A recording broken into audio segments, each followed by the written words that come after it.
Okay. Hi, all. This is Lauren Bartlett. Welcome to the Human Rights and HIV/AIDS webinar.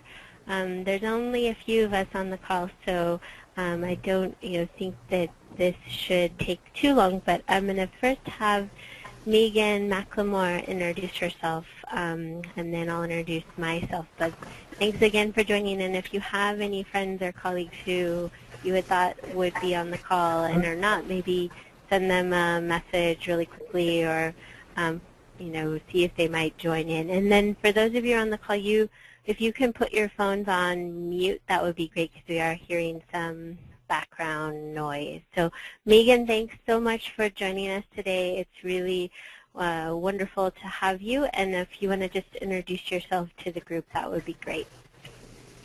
Thanks, Lauren. Yeah, I'm really happy to be here. I am a senior researcher in the Health and Human Rights Division at Human Rights Watch, and for about 5 years I've been working on primarily HIV issues that have taken many forms.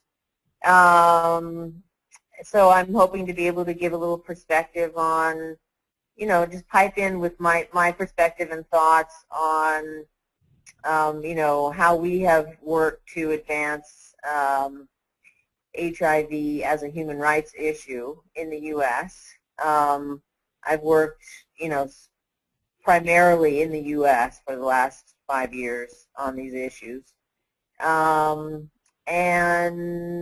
also just wanted to note that early in my career, I spent 3 years as an attorney in the Legal Aid Society of New York in the civil division. So I think I was doing work that was quite similar to what the work that some of the folks on the call have done. So I think that will also, help me, bring an informed perspective. Great. And thank you so much for taking time out of your really busy day to join us on the webinar and help us prepare.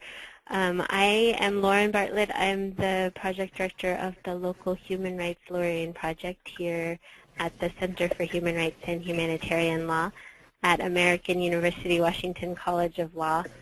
And I want to also thank Mary Kim, who's our Dean's Fellow here at the Center, for helping us out with today's webinar. And you all who are on the phone, since there aren't too many of you, I thought maybe we could just go around if you each want to quickly say your names and which offices you're in, and how, what you hope to get out of this webinar. That would be great. And if you let me know if you're having trouble speaking, you should be able to just introduce yourselves. You should be off of mute, although you can mute your own phones, of course.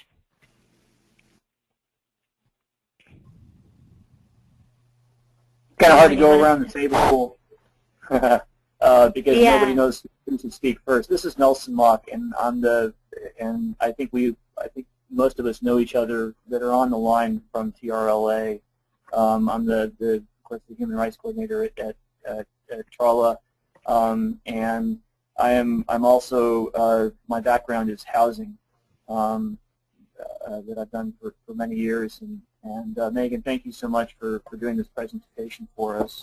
And we hope to learn a lot. And I guess the example that you give in your presentation, Lauren, is a housing example. So that will be great for me, and look forward to talking about it.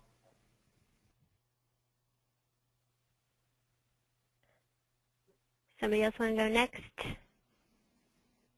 Brianna, you were first on my list.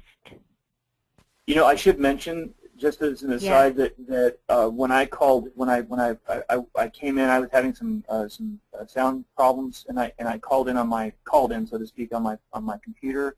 Just had speakers, doesn't have a microphone. It's possible that the people that are also on this call are going through their computers and may only be able to hear and not have a microphone to speak. So they may have you initially had up on your first page, Lauren, a telephone call-in number. You don't have that up right now because I think we need a code in order to call in. So you each should have received an email, a separate email when you registered, and they've sent you an updated one today, and that would have given you your own access code and audio code. It should be once you call in the dial number and the access code, then there's a number pound, which is each different for each person that you have to enter to be able to speak, and it shows up on the dashboard of the GoToWebinar, the little thing that shows the attendees and all of that. But Lauren, the email that I got today says that says the audio pin is to be shown after you actually enter, and I think it's the first page, right? The first. Anyway, I don't know. For me, it shows up on the little dashboard thing under the dial number access code, and then it has the audio pin. But once you enter your audio pin, then it disappears. Okay. But if anybody's having any problems, let us know, and we'll try and deal with that. Is there anybody else I guess we don't have anybody else who can talk. Okay, well. Can they chat by writing, by typing? Yeah, definitely can chat if everybody has access to the chat box, which is again on the little dashboard of the GoToWebinar. You can enter chats to everyone or just to staff, but we'll get your chats. And be sure if you can actually send them to the organizers and panelists, that would be great. So that means Megan and I can see your questions and your chats. Okay, well, why don't we just go ahead and get started? Sorry for the technical difficulties. Let's just go ahead and get started with the presentation. In terms of the overview, we're designing this presentation for legal aid attorneys practicing here in the United States, in state courts and federal courts, who work with clients living with HIV/AIDS. And then that's a very broad sort of overview. But we're hoping to answer the following questions: what are human rights? How is human rights relevant to your work with clients with HIV/AIDS? And how can I use the HIV/AIDS section of the Human Rights in the U.S. Handbook in your work? Let's see. And in terms of why we're doing this, the Local Human Rights Lawyering Project is a 2-year-long project. I think Nelson and you all probably talked about this at your recent staff retreat, so I will just go through this really quickly. But we have 2 partners, Maryland Legal Aid and Texas Rio Grande Legal Aid, and 2 human rights coordinators, including Nelson and Rena Shaw in Maryland. And we're working to integrate human rights into everyday work, both in terms of arguments, also the client-lawyer relationship, and the office systems or organizational structure. Okay, so let's get started. Just go quickly through this. What are human rights? Human rights are universal legal guarantees protecting individuals and groups against actions that interfere with fundamental freedoms and human dignity. Important characteristics of human rights: they're legally protected. They obligate states and state actors. They cannot be waived or taken away. They're interdependent and interrelated. So the right to housing is related with the right to life, the right to health, the right to social services. And human rights are also universal. I mean, they apply to everyone, everywhere, including folks in the United States without a certain immigration status. In terms of a sampling of human rights, the Universal Declaration of Human Rights treaties that we're going to talk about later have many more than this, but we're just sort of giving you a few to think about. The right to life, the right to self-determination, right to privacy, right to freedom from discrimination, right to special protections for women and girl children, the right to adequate standard of living, which is where housing comes in, the right to health care, right to social services. And human rights law, so these are sort of the four main categories of what makes up human rights law. So treaties are contracts between governments, or in human rights law language, state parties.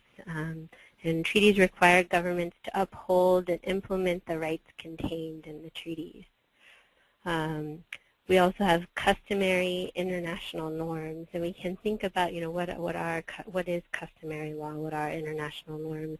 You can think about decisions of the United States Supreme Court, like Roper v. Simmons and Lawrence v. Texas. Roper v. Simmons was the case dealing with the juvenile death penalty, and Lawrence v. Texas was dealing with anti-sodomy laws. And so the court there in both of those cases, looked to what was the international community doing? Was there a consensus in the international community on these issues? Was there custom? Was there a norm? And I'll read you some of that language a little later on. Declarations and resolutions. These are issued by international bodies such as the United Nations, and these are not binding, but they do provide evidence of agreement by the international community. Excuse me. So examples of declarations include the Universal Declaration of Human Rights, the International Guidelines on HIV AIDS and Human Rights. And we're going to talk about both of those documents a little bit later.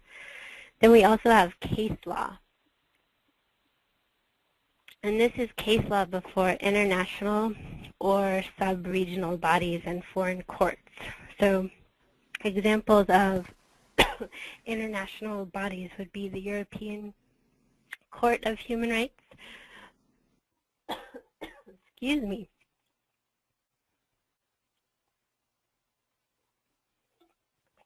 We also have the Inter-American Commission on Human Rights, which would be a sub-regional body, or the International Criminal Court.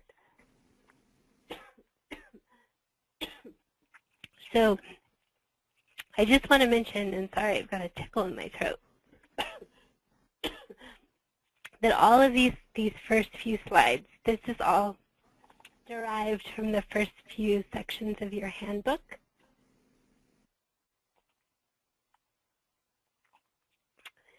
And this next slide about how is human rights law relevant to U.S. courts and policymakers, this is directly out of Section 4 of the handbook.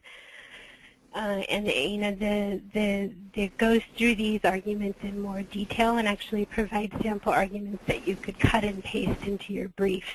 But these are sort of 5 sample arguments about how human rights law might be relevant to U.S. courts and policymakers. And this is directly taken, word for word, from an article written by Professor Martha Davis from Northeastern, who writes a great deal about human rights in the U.S. and legal aid and human rights. So the first argument is that some state constitutions may support, if not compel, looking to international law for legal interpretation of domestic law. And this is the case most definitely in Maryland, whose Declaration of Rights provides that treaties are the supreme law of the state. Not so much in Texas, but for some states this is definitely true. The next argument would be human rights jurisprudence may offer precedent and models that are far more on point for the case at hand than anything in the federal system or even sister states. So this could be language, this could be, again, models, this could be ideas. We can think about you know, other sorts of ways that human rights jurisprudence might be relevant, including to our clients. But you'll see as we go through some of these specific arguments that we are going to be coming up with, that this language sometimes feels, you know, more applicable, a stronger language than anything we can find here in state or federal law. Next argument would be state courts should interpret U.S. laws consistent with international law wherever possible. And this is the charming Betsy canon. It's a canon of international law. It's from a case called the Murray versus the Schooner. Charming Betsy, back from the Supreme Court in 1804. The court there said an act of Congress ought never to be construed to violate the law of nations if any other possible construction remains. Still valid, current, good law. The reinstatement third of foreign relations law also says where fairly possible the a U.S. statute is to be construed as not to conflict with international law or with an international agreement of the United States. You can also look to the Vienna Convention on the Law of Treaties, which is sort of international law on this issue, which binds all countries to this sort of canon. The next sort of relevancy argument is where there is no controlling U.S. law, state courts should look to customary international norms for guidance. And again, this is something that the U.S. Supreme Court has done in cases like Roper v. Simmons. Justice Kennedy in Roper v. Simmons said, "It does not lessen our fidelity to the Constitution or our pride in its origins to acknowledge that the express affirmation of certain fundamental rights by other nations and peoples simply underscores the centrality of those same rights within our own heritage of freedom." And the last sort of relevancy argument is that state courts should be part of the transnational dialogue on human rights simply because it is a vital conversation that promotes universal values. And so in the handbook, there are longer, actually cut and pasteable arguments that you could plop down into a brief or some other type of pleading, or sort of use to frame a oral argument. These are the much abridged versions of those, and you can imagine that some of these will be better in front of certain policymakers and judges, and that others would be better in front of certain policymakers and judges, and that some policymakers and judges wouldn't listen to any of these. These are at least some arguments as to why human rights law might be relevant. And so in terms of treaties signed and ratified by the U.S., human rights treaties, there are 3 of them. And for extra credit, there may be one more ratified this fall. Anyone know which is the other one that may be ratified this fall? I know. I think you're optimistic, Lauren. I'm optimistic. It's true. True. I just heard John Kerry speak. He was at the University of Texas, and he was talking about the law of the sea, which also has a lot of bipartisan support. But I assume you're talking about the Convention on the people on the rights of people with disabilities. Is that right? Yeah, that's right. Yes, the Convention on the Rights of Persons with Disabilities, which is. Is there any notice about whether or not that's actually going to pass? Well, the last word on that is that they're supposedly going to vote on it during the lame duck session, and that they're 2 votes away from being able to ratify still. Wow. And that was, I think, last week. That was the news. So we'll see. It's apparently the homeschoolers. It's the homeschoolers that are against it. Yes, that's the big law, are. and the Heritage Foundation. Yes, it is. Yes, the homeschoolers were also big against the CEDAW ratification, the Convention on the Elimination of Discrimination Against Women, when that went up a few years ago. Yeah, so I'm optimistic. But so 3 human rights treaties signed and ratified by the U.S. to date are the ICCPR, CERD, and the CAT, the Convention Against Torture. And, you know, just really briefly in terms of how these treaties are relevant to our courts, it's through the supremacy clause of the U.S. Constitution, Article 4. You know, all treaties made under the authority of the United States shall be the supreme law of the land. The problem is that the U.S. enters a reservation, understanding, or declaration, or all of those, anytime it's ratified a human rights treaty. Reservations, understandings, and declarations is a huge body of international law about what are reservations, understandings, and declarations, what are the differences. But this is a brief summary. We are actually working on a chapter for the handbook on reservations, understandings, and declarations to better, so that we can all better understand these and what's going on. But the basics are some of the reservations, understandings, and declarations that the U.S. often enters are that treaties are non-self-executing.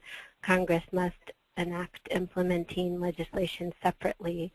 So the only implementing legislation that's been enacted for any of the human rights treaties is the Torture Victims Protection Act for the Convention Against Torture. There is no implementing legislation that's been enacted for the ICCPR or CERD. The other sort of reservations, individuals can't sue for violation of rights recognized under the treaties. So this is a no private right of action reservation. And then protections under the treaty go no further than corresponding protections in domestic law. So, for example, under the Convention Against Torture, the definition of torture is limited by the definition under the 8th Amendment. Okay, so quickly. So, okay, getting into human rights law related to HIV/AIDS.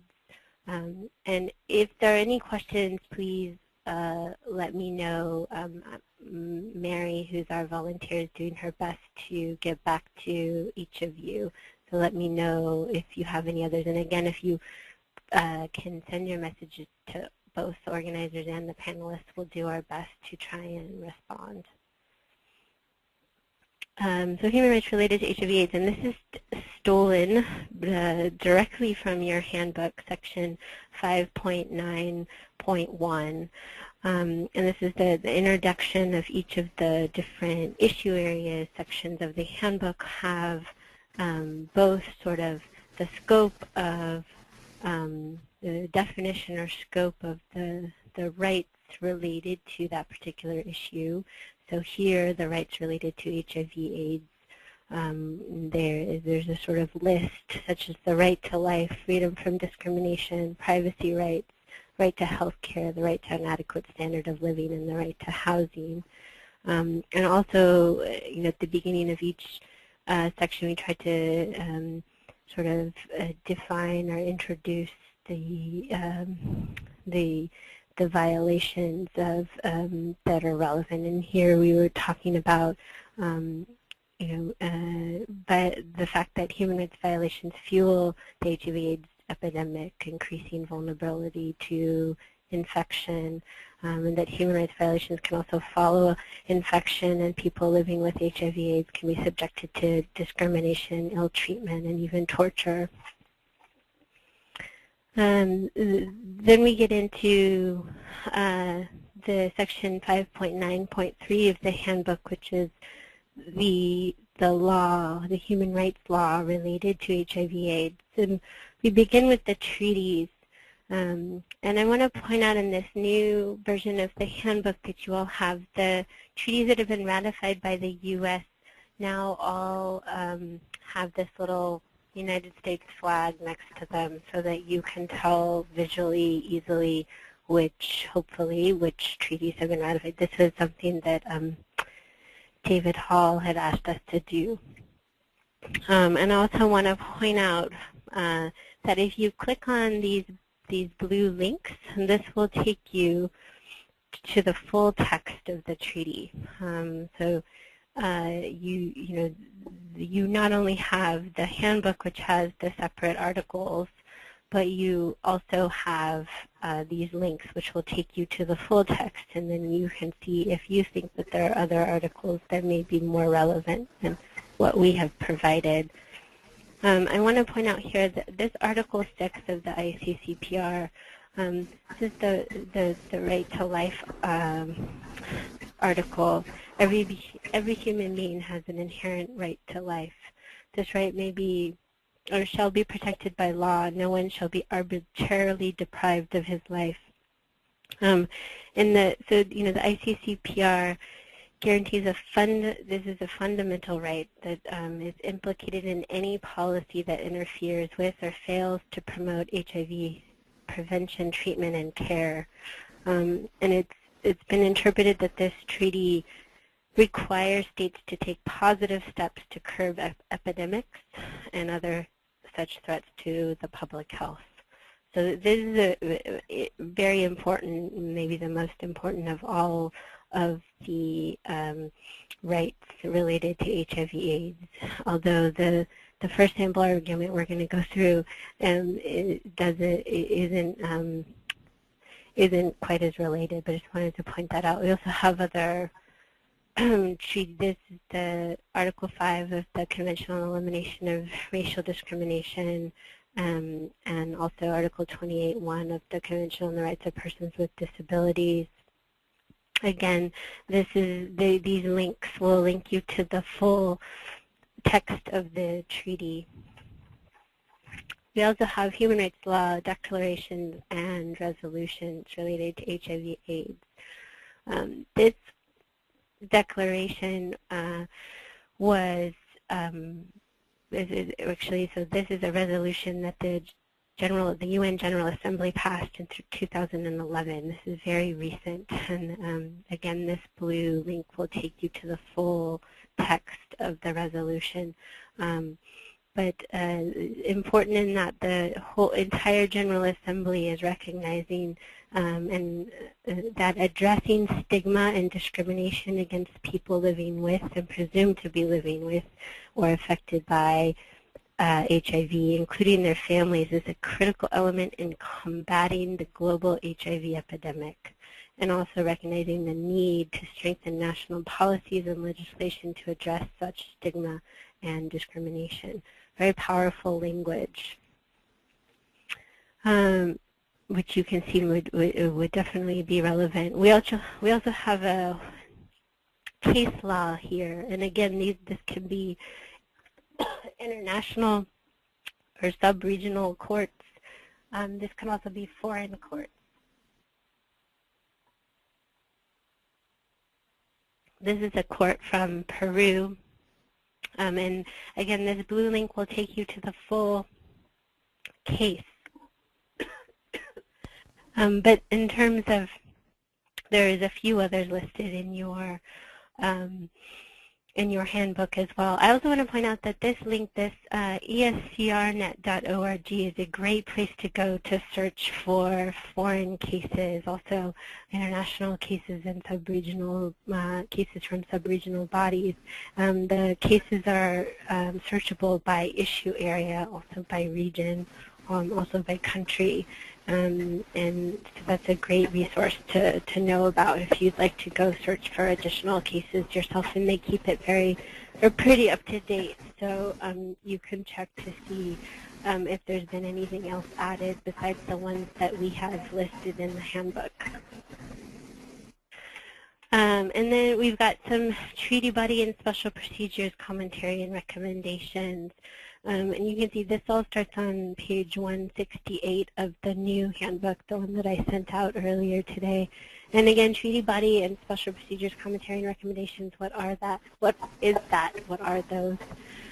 So treaty bodies interpret the treaties. They also interpret the state party obligations. So the state parties that have signed and ratified the treaties, they interpret what their obligations are under the treaties. Special procedures also make specific recommendations to countries when they do country missions, or in general when they write thematic reports on a certain issue. So this can be treated to this sort of body of commentary recommendations. This is like comments to the model rules of professional conduct, or something like that here in the United States. Comments to read statements. It seems to be what it's most similar to if we're comparing it to what we're familiar with here in the United States.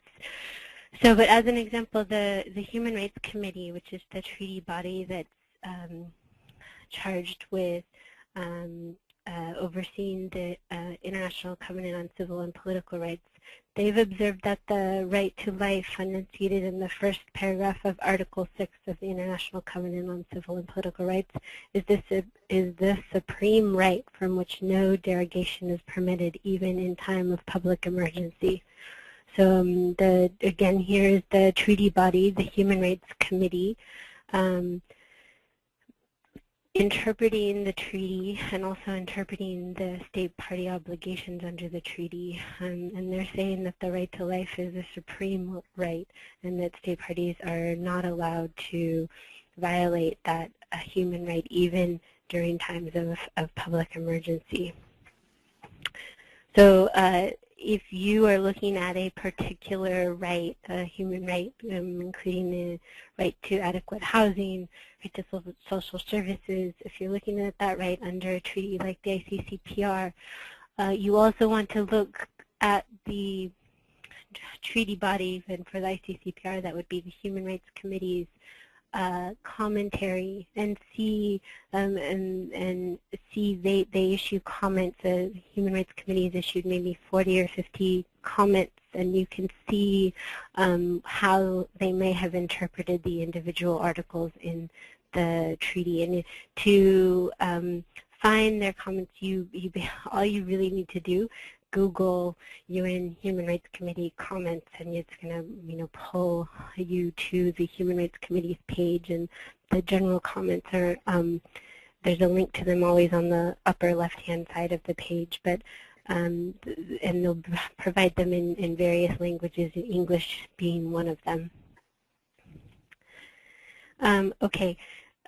These are also, in terms of HIV/AIDS issues, dealing with HIV/AIDS, very important international guidelines on HIV/AIDS and human rights. Again, these are not binding.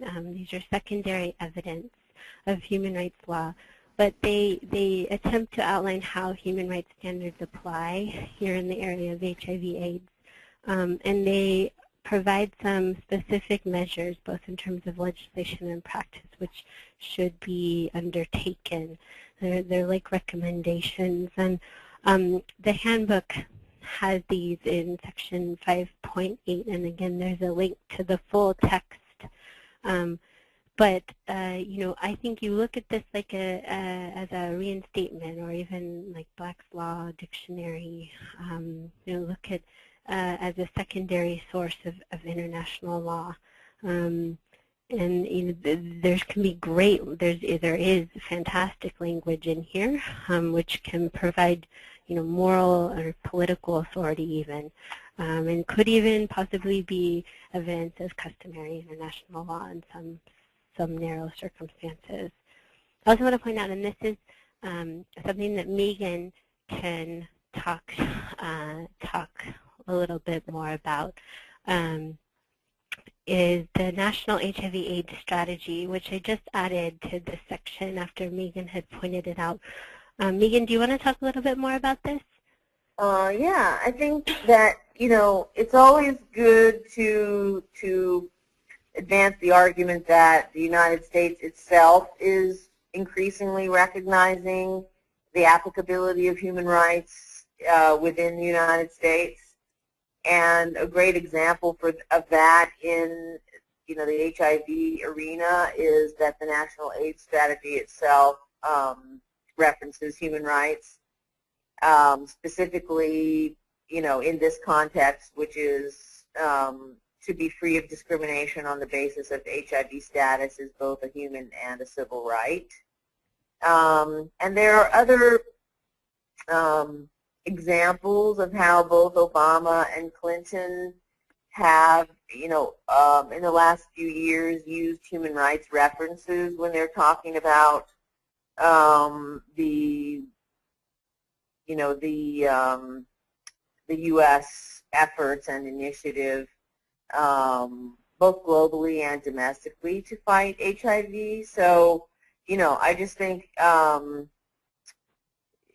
that this is, a good example of that larger argument, which is, that the U.S. is increasingly integrating human rights references and the framework of human rights into domestic policy.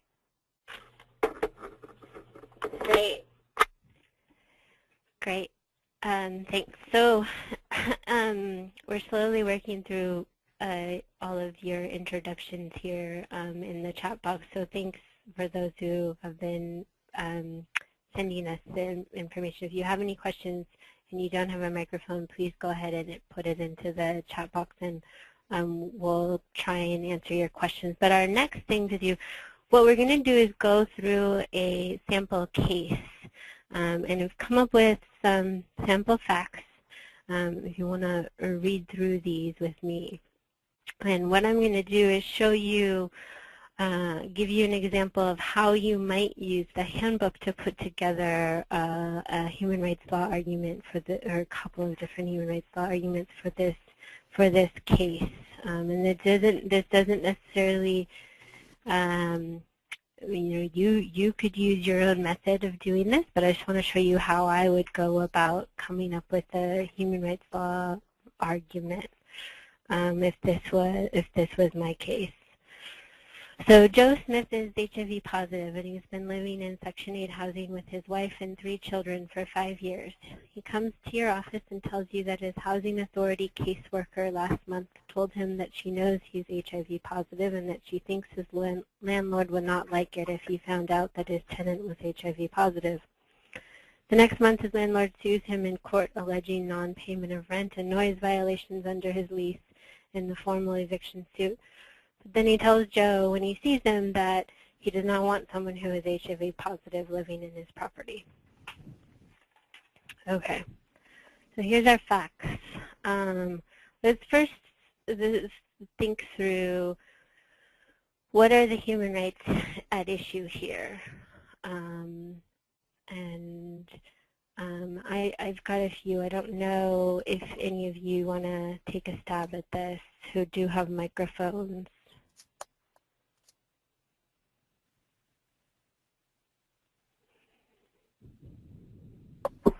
Hey, Lauren, I think I'm the only one who has a microphone.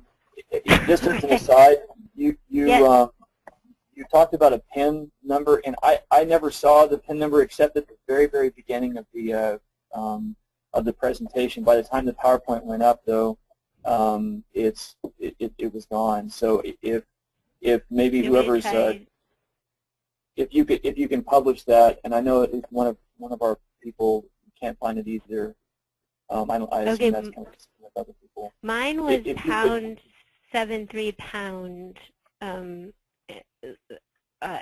was the one that I used. Was that the same one that they gave you, Megan? I didn't have to use one. You didn't have to use one? No, it just went automatically right to it. No, the problem is if you have a mic and speakers, then it's not a problem. If you're using the webinar but you're calling in, you have to have a PIN code in order to have audio. Right.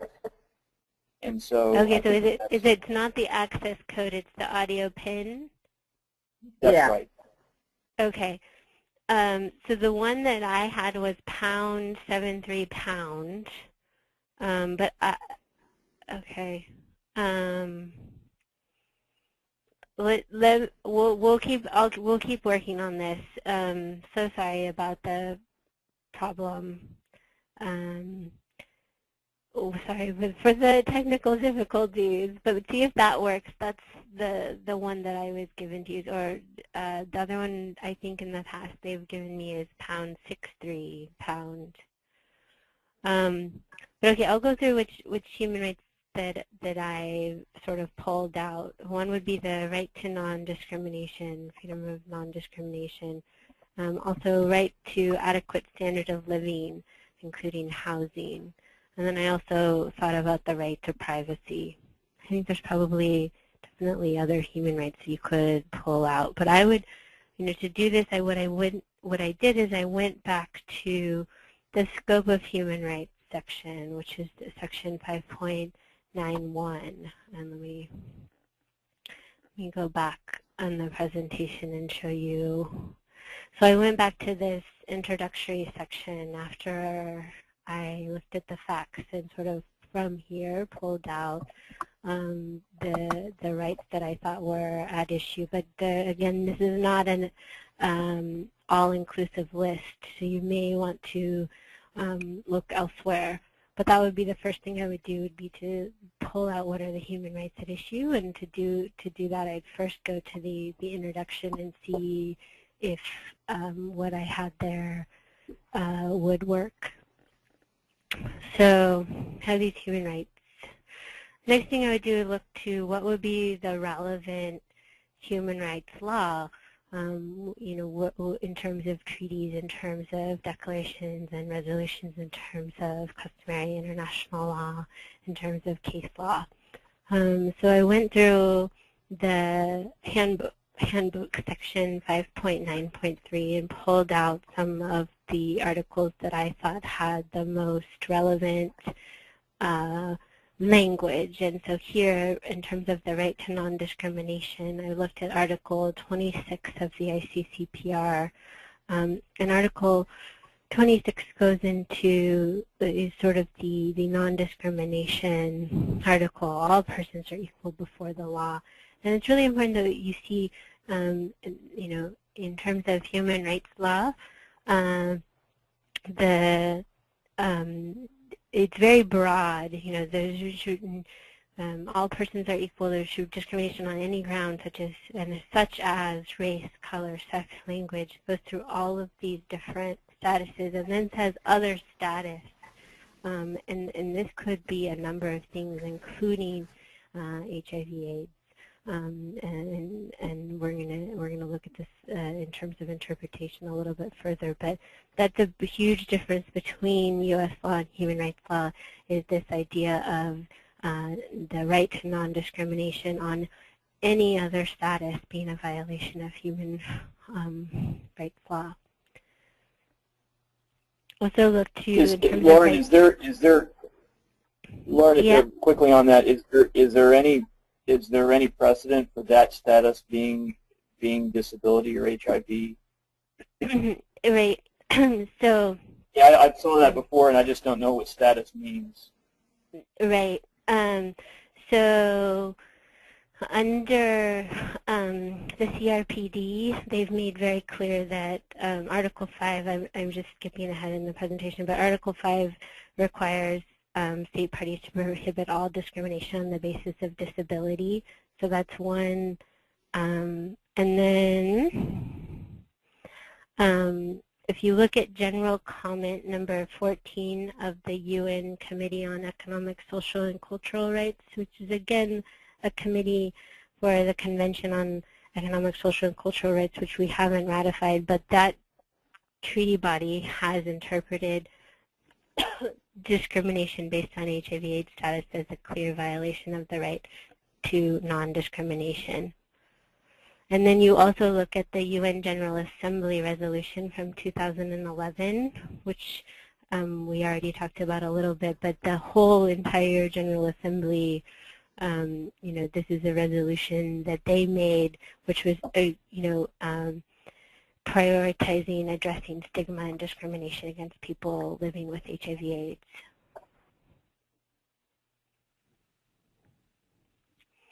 So, anything you want to add, Megan?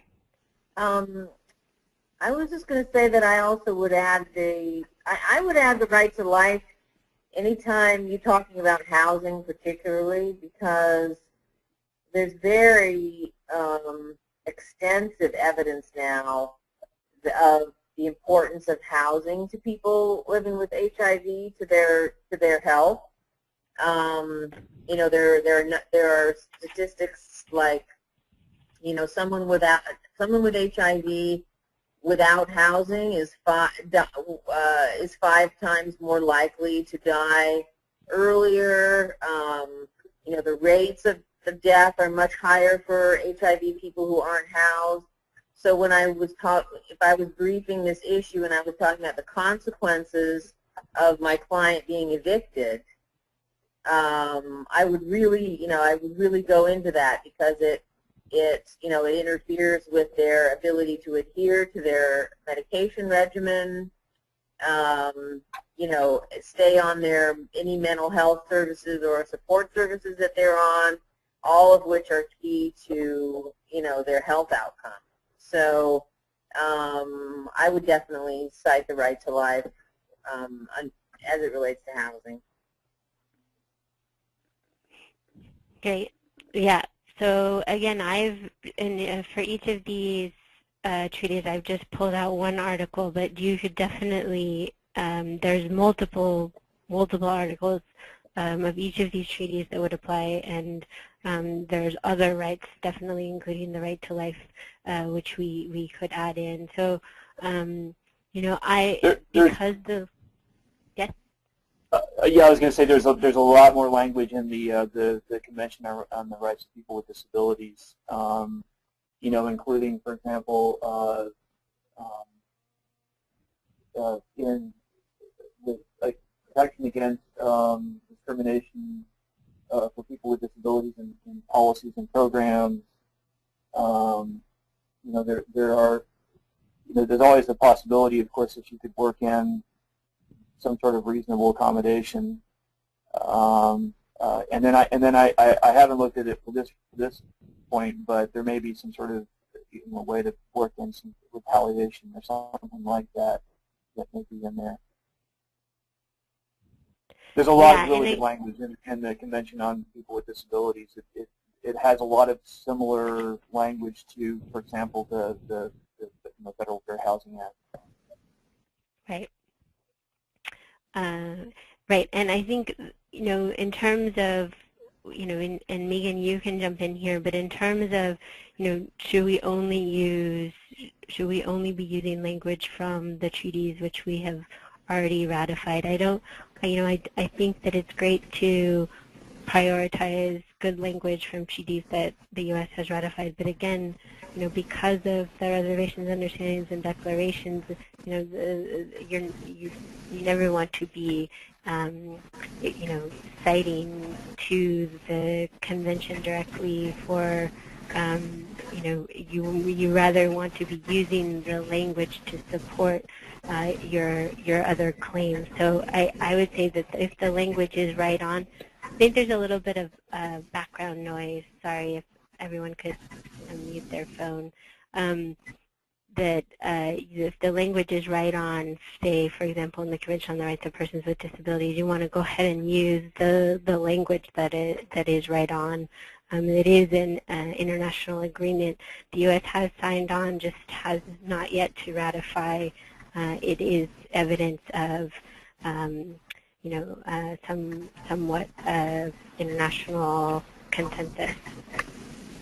Yeah, and what we do especially about the ISCR treaty, you know, the Economic and Social and Cultural Rights Treaty that is so important on the right to health, what we do on that is we always cite it and say that the U.S. has signed it, and that under the Vienna Convention on Treaties, that gives an obligation on the part of a state party as a signatory to not undermine the intent and the purpose of the treaty. So there are some obligations that arise from just signing the treaty.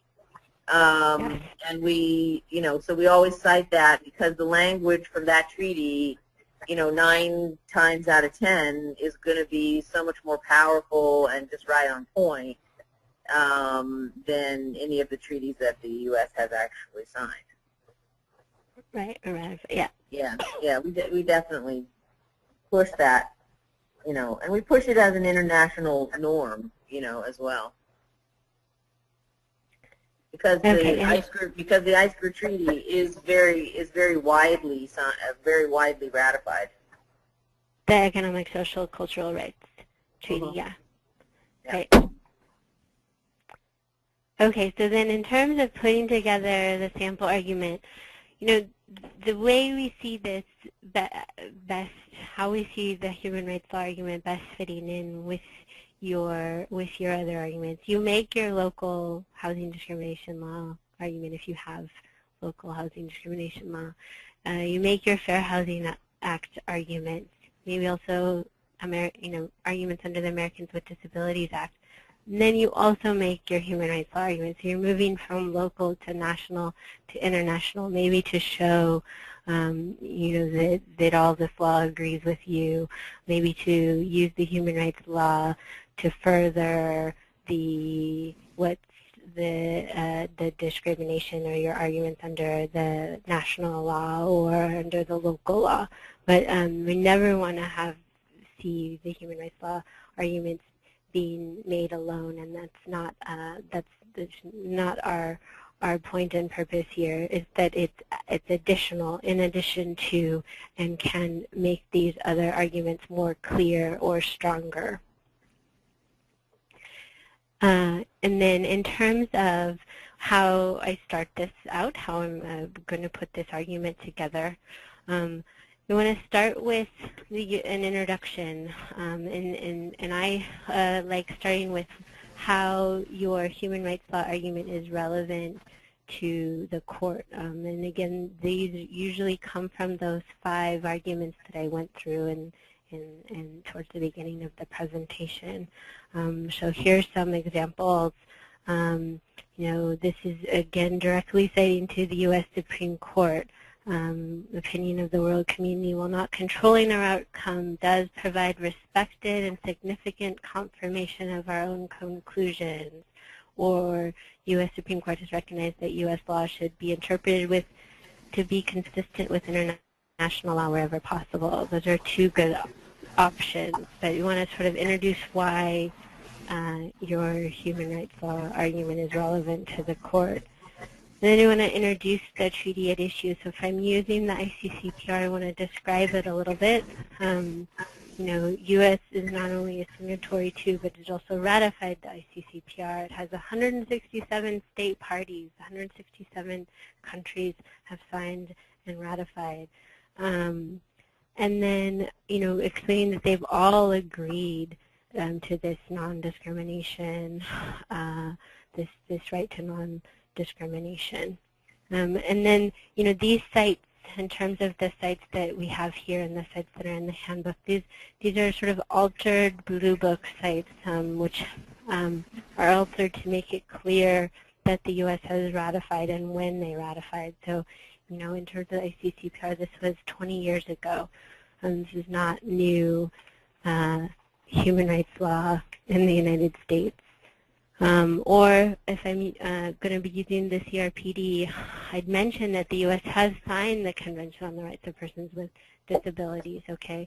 And like Megan said, you may even want to mention the Vienna Convention on the Law of Treaties that, the U.S. does have obligations by just merely signing and not ratifying a treaty.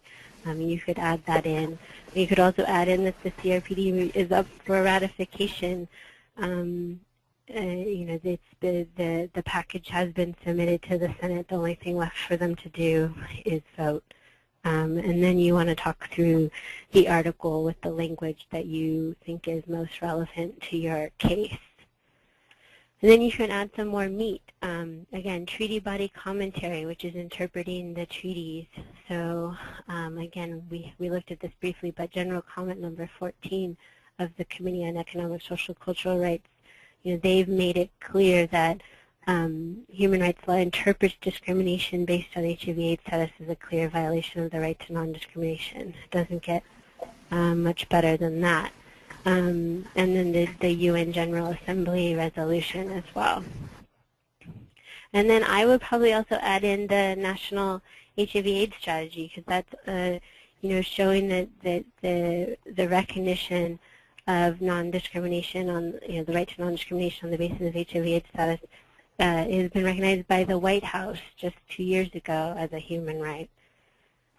So then putting it all together, this would be sort of framework for what my argument would look like. Now, this could either go into a brief of pleading or take out all these citations, take out all the quotes and word this a little bit different, and maybe this is my part of my closing argument or part of my opening argument, however you would want to use this. But this is how I would go about putting together an argument based on facts that might come in. And again, I'm pulling from all the different sections of the HIV/AIDS section of the handbook, looking through them all, figuring out what's relevant to these particular facts, and trying to put it in, and maybe doing a little bit of extra research in terms of treaty body commentary, resolutions, looking through what the handbook has, looking on my own if I'm not finding anything that I think is good there. Anything you want to add? Anything, Megan? Or Nelson? Yeah, no, that looks like the right approach to me. Great. So this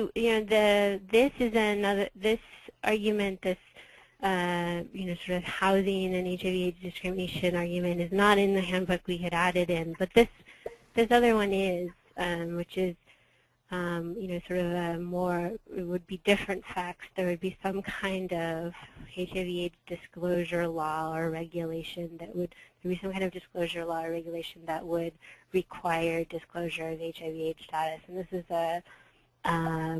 an argument that I had put together in response to that particular set of facts. But what we would actually like to do now, and this is going to be difficult for those of you who aren't able to use the phone, but if we could talk through some of your cases that you have right now or that you've seen, and talk about human rights law arguments and how how to strategize around adding in human rights law to your arguments, that would be great. So maybe sample facts or questions. I'm not sure if has anybody else been able to call in? Okay. And everyone tried dialing in the number using on the phone and using the access code, and nobody else has been able to enter the audio pin?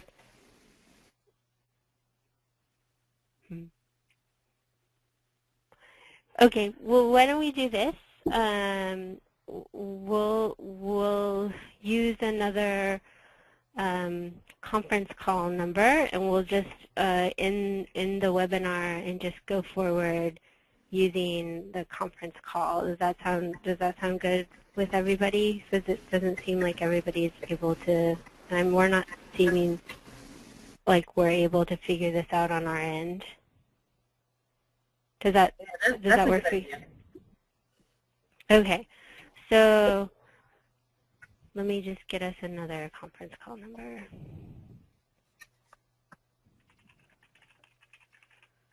Okay.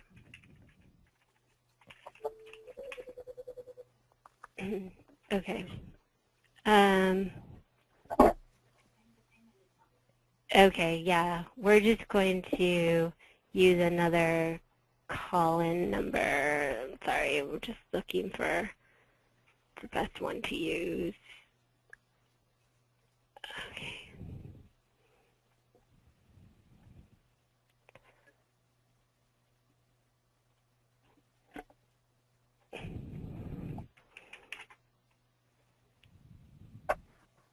Okay. So I'm gonna tell you all this. I'm also gonna post it in the chat box. But the number is area code 712-775-7000. Access code 383088.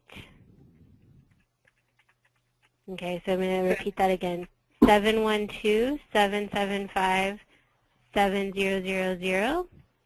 Access code 383088. And I'm going to go ahead and get on that call right now. I'm going to hang up, and I hope the rest of you can also do that. Thanks so much.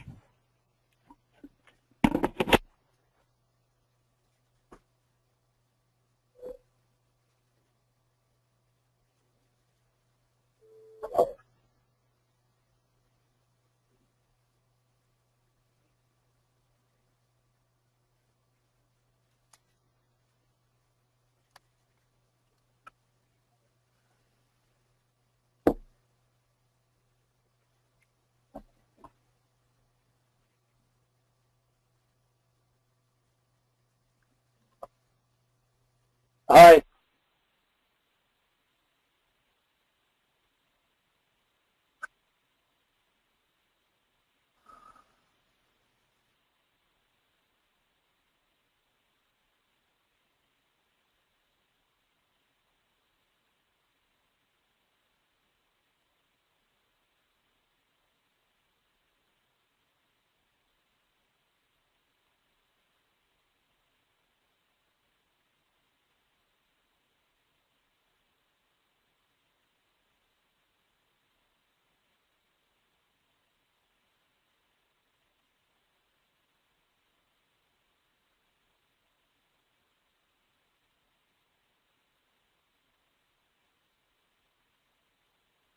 Hi, this is Megan.